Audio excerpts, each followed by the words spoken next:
positive or net neutral usage, where the new water being rerouted into the system is essentially what's being taken out. And because of that, certainly that gives time with emergency planning and also execution to get the construction project done. So really happy with that. In a minute, Jeff will go over the construction project and the timeline related to that. Also, from a planning and preparation standpoint, there's no need for emergency water distribution over the weekend. So certainly we'll look and monitor the daily usage that happens. And in the event that we do need to look at distribution of water, it will probably be more of a conservation tool than what would be a situation where we were out of water.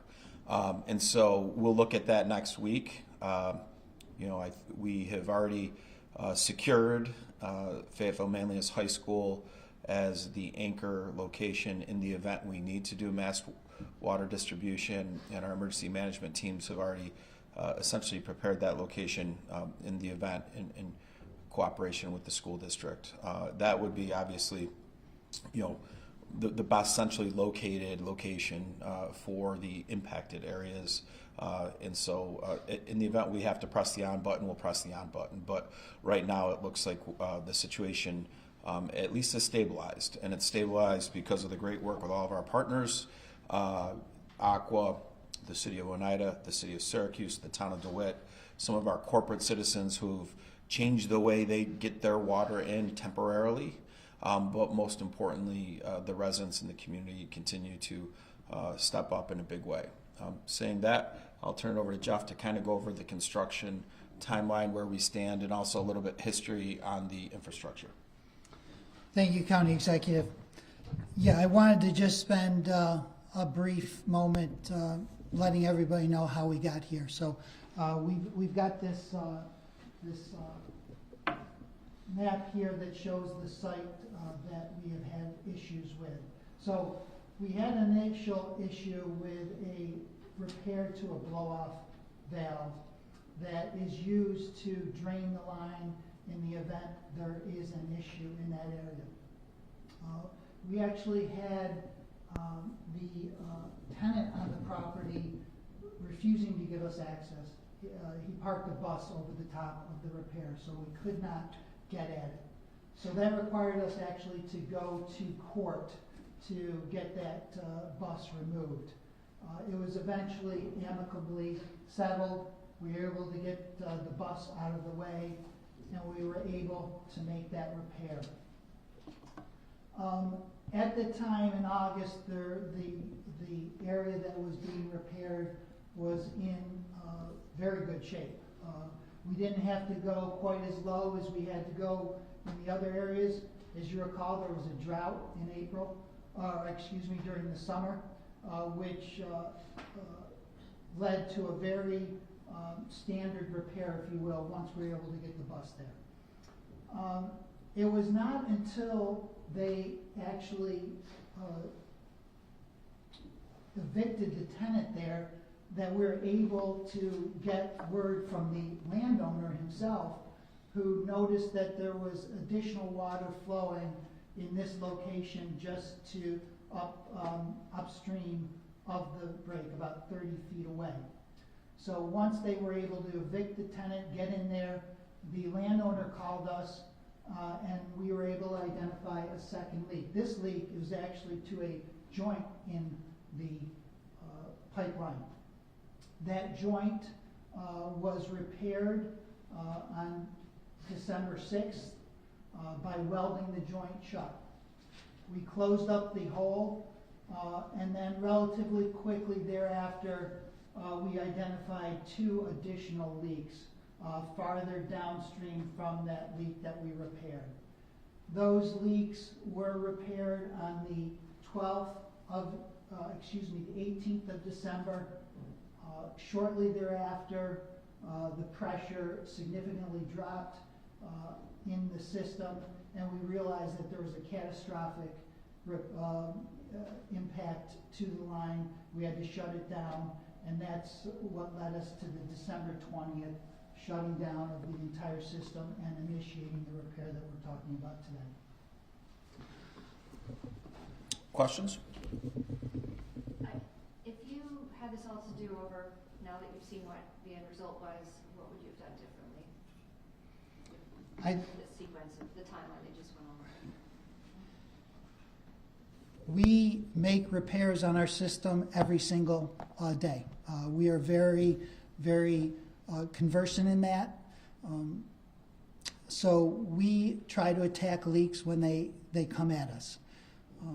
I would say that in hindsight, 50-50, we probably would have left that initial second repair there and let the system continue to operate as it is, even though a customer came to us and identified a relatively significant leak in the system. That is an important component of our system. It is the eastern branch transmission main that leads to the entire eastern part of our system.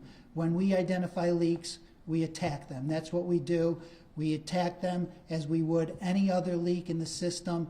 It turned out, though, as we got further and further into it, that the groundwater table, we had to go a little deeper on that second leak. We didn't realize, we looked at all the schematics before we went in there. When this was put in, there was no indication that this was in a high groundwater area. We had never had a leak in this area, so there's no indication that groundwater would be an issue. But we obviously found when we attacked that second leak that there was a groundwater issue. So hindsight being perfect, we probably would have let that first leak go. I'm not sure I understand what that means, letting it go.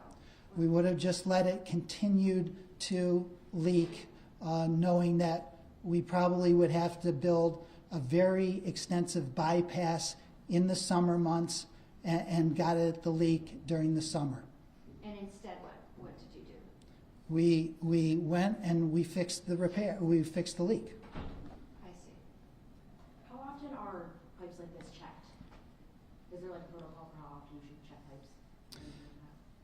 We have a robust leak detection crew, multiple people that go out and check our pipes all the time. We have the SCADA system that I've talked about before. It's an electronic system that indicates where leaks may be prevalent based on pressure changes. This particular leak, the second leak that I was talking about right here, was not of such significance that it would have been immediately caught by our SCADA system. But again, what we do is when we find leaks, we go attack them and repair them. Do you know off the top of your head by any chance when the last time this specific pipe was checked before the leaks were discovered? Again, it's a normal process. I don't know the specific time. We have 2,200 miles of main. We check it. We're checking it 24/7 with the electronic system. Again, because of the size of the leak, it didn't necessarily show itself immediately. What does the data tell you about how usage will change when Christmas break is over and everyone goes back to school and work? You know, this is a time of year, fortunately, when demand is down. Schools are obviously a priority for us, but there is not an extensive amount of use there. Quite frankly, the commercial customers that we've been talking with, you know, the Burn Dairies, the Lottes, those types of people, they are much more significant users than schools. And remember, with schools in session, kids aren't going to be home, so our residential demand will go down, schools up. I think it's a wash. Are you talking to schools at all about any changes? We are prepared to talk to them. Emergency management has been talking to them. Obviously, the county executive mentioned that they've been in communication with Fayetteville Manlius, so we will, when the time comes, we haven't made that determination yet where we're going to be with water conservation and stability of our system, so we will definitely be reaching out to them next week. Yeah, I think to that point, Michelle, the you know, right now things are fluid, right? We're just going 24-hour data by 24-hour data. Certainly, it looks like all the efforts we've made to procure water now potentially could be used in a proactive way to continue conservation efforts of using drinking water in homes. And so certainly we're thinking that we may be timing that with back to school. And so school's going to open up when schools are going to open up based off the conditions that we know there are today. Now, if something changed, right, then I think we all have the ability to pivot, to address the issues of the day. What are how are you talking about doing this? Like, would you close school, or would you ask the schools to provide water and bathrooms for staff? No, I think overall the schools, again, there's been no discussion about closing schools. I think in the event if we're in a crisis in that area, then certainly that discussion will happen. But I think what we're talking about is initially we thought potentially if things didn't go well and if the community didn't respond with conservation efforts, that at some point this weekend there might not be water, right? And so we're looking at, everything we planned for is getting water in to factor in the fact that there might be zero water, right? So now we certainly have some tools in our toolbox, meaning thousands of cases of water that as we get closer to when kids would go back to school, maybe later next week, we could look at distribution of those resources as a further conservation tool to help further stabilize the system as the actual construction fix for this gets really active next week, right? And so I think that's kind of where we are now. It's not so much looking at, is there not going to be water? It looks like the community has done what they need to do. Our commercial users have done what they need to do. OWCA has built up infrastructure which has allowed our other partners to get water into this part of the county. And so now it's about, furthering conservation efforts, and we might use those resources to help do that from, the standpoint of residential drinking water. Are you exploring any more relationships with other towns or resources for getting more water into the system? The resources that we have in place are doing the job right now. What we are doing is looking to add additional pumping, temporary pumping in the northern town of DeWitt. There's an opportunity to actually take some of our Lake Ontario water and bypass the break area and move it into the reservoir. So there's actually 2 projects ongoing there.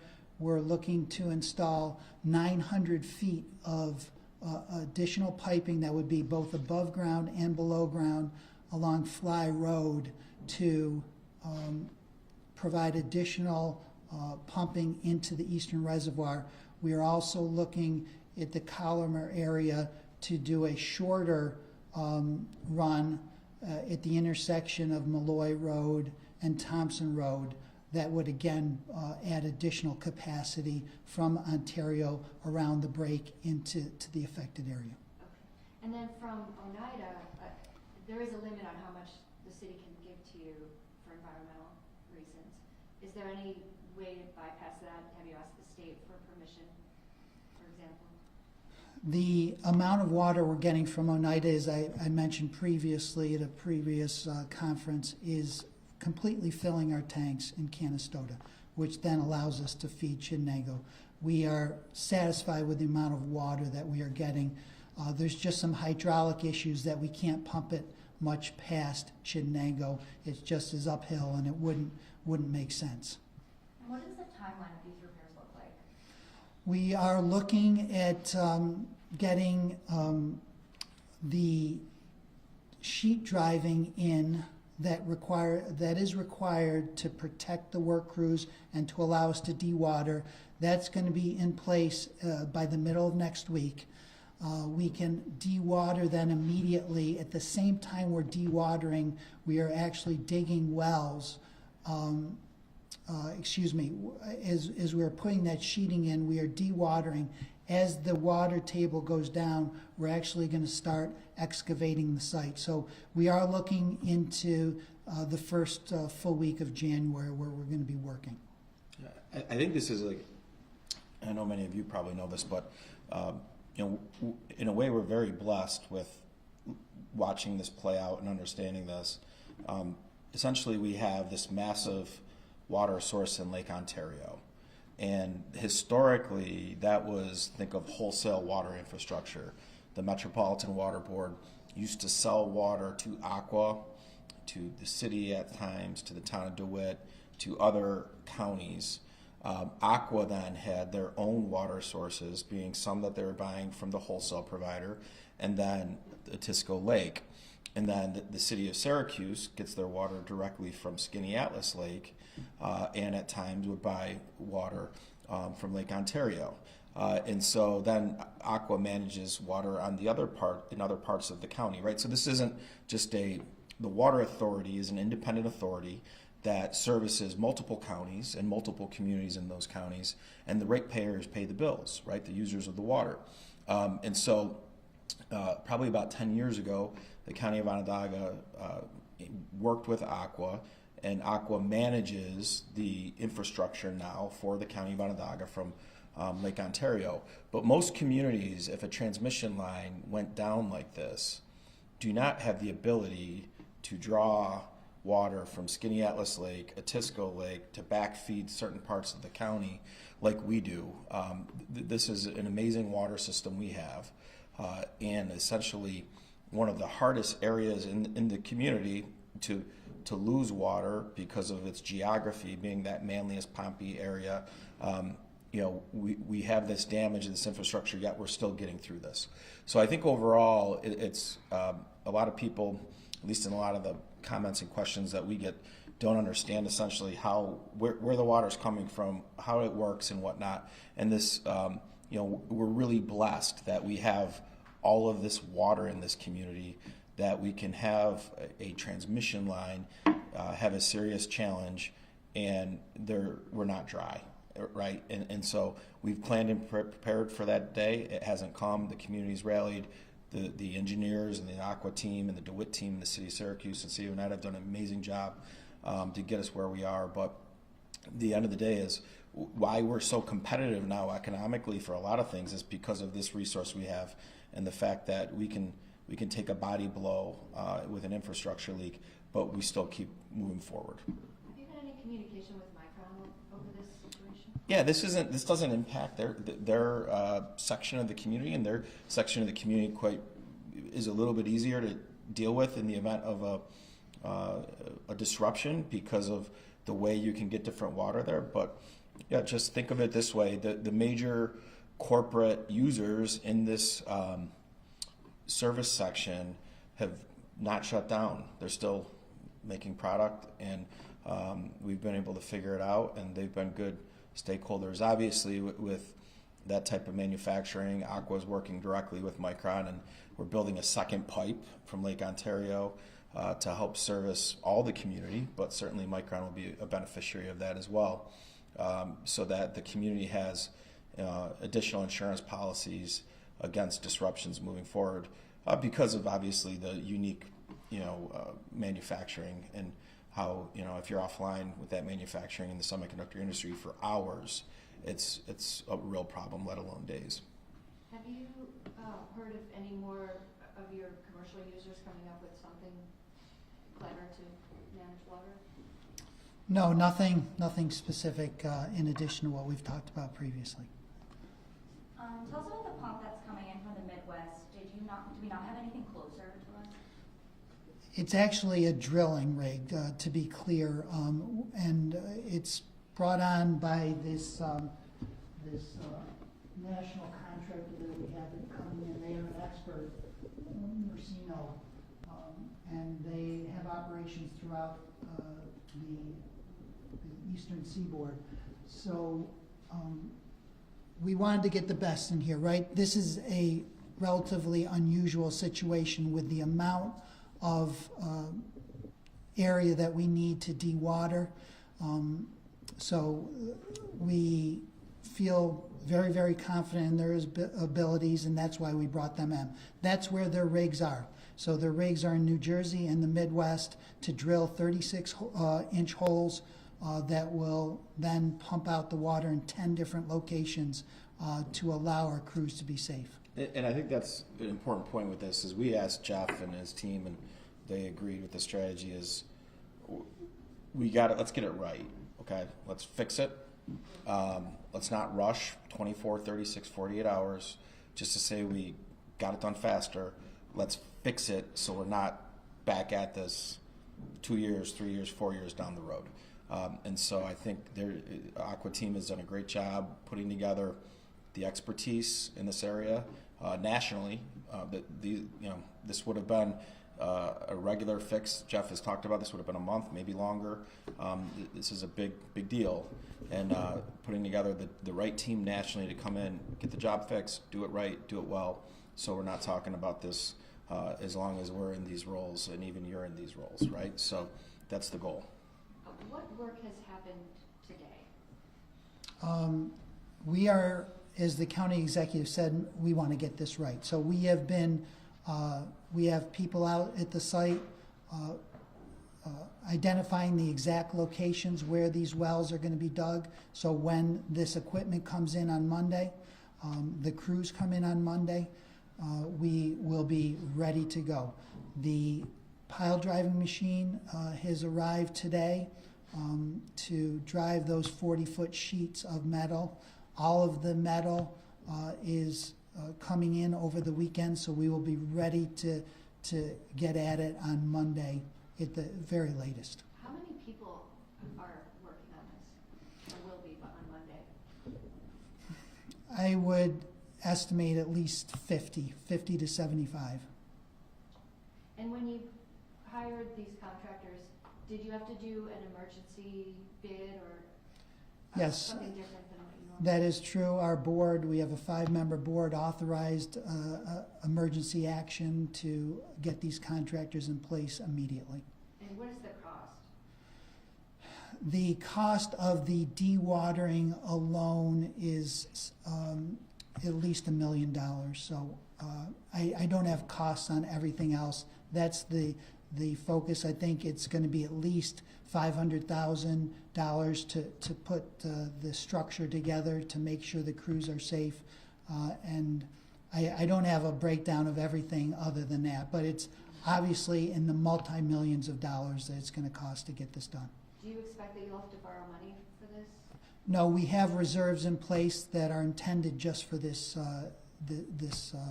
eventuality, just in case there are emergency situations. We have an emergency repair reserve. And the metal sheets you were talking about, where are they coming from and when will they be ready?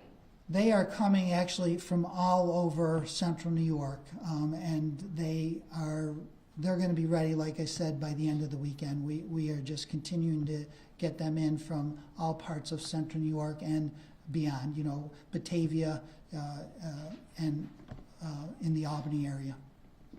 And finally, when can people expect to see significant work developments? You will definitely see a lot of work starting Monday. Again, we want to make sure we get it right. So we aren't just going out there and starting to drill holes and try to do this thing without getting all the pieces in place. So Monday is when you're going to see a lot of action on the site. How does the weather affect your work? The cold weather actually stabilizes the ground, so that's not a bad thing for us. Snow is just a nuisance, right? We will make it work. People are used to working in this type of environment here in central New York, so we don't anticipate it being an issue. Do you expect to give updates over the weekend? I think if there's a change related to the usage, related to what's coming on with new water and then what's going out, if there's a change, we'll give an update. If it's status quo, we'll give a thorough update on everything on Monday. I think overall, the big takeaway is today's Friday, or is it Friday? Monday, or Sunday, we thought we would be doing something different on Friday. We thought we would be doing mass distribution of water. But because of all of the work that's gone on over the last week, that's not where we are. We're not in jeopardy of losing water at this time with the conditions on the ground. We're focusing more on potentially distribution of water next week as a further conservation insurance policy. And so I think that's really good. I think there's going to be a lot of activity here. The important thing is this gets done right, and so that there's not an issue for another 30, 40, 50, 60 years. And so, we've been able to figure out a way to handle the situation in the meantime. And so I think overall, we're in a much better place this Friday than where we were on Monday. On the snow, just related to that, we do expect 4 to 8 inches of snow. Nothing that we don't see regularly here. I do know other parts of the state are probably going to get harder. My understanding is that the state may issue a state of emergency. What all that does is it gives the state tools to be able to move things around, move equipment into communities that request the help. We may get boxed into that state of emergency because of our contiguous nature of the counties that are going to get a bigger weather event. But right now, certainly it doesn't look like it's a weather event that we can't handle.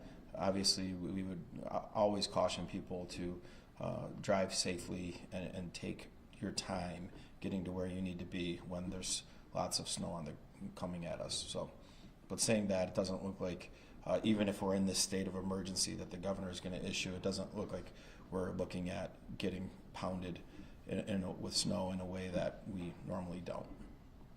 All right, thanks everybody. Okay, thank you.